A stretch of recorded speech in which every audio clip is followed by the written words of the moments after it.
আপনাদেরকে বলবেন।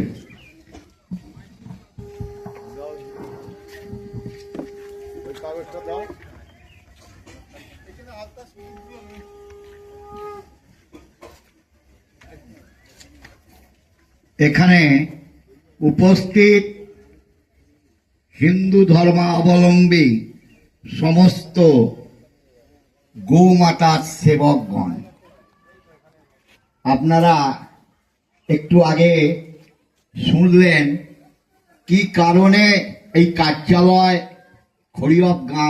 খড়িয়প গ্রামটার নামের সঙ্গে একটা ঐতিহ্য আলাদাভাবে জড়িয়ে আছে। তা সেই খড়প গ্রামে এই কার্যালয় খোলা হচ্ছে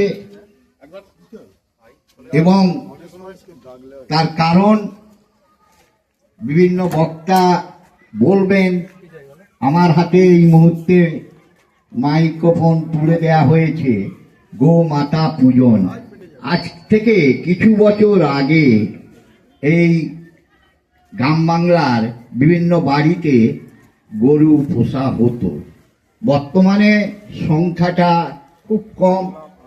পরিবারের পক্ষ থেকে তখন গরুর প্রতি একটা আলাদা যত্ন করা হতো। কখনো এই গরু শব্দটার সাথে আমাদের গোমাতা গোধন বলা হতো, কারণ মহাভারতের যুদ্ধে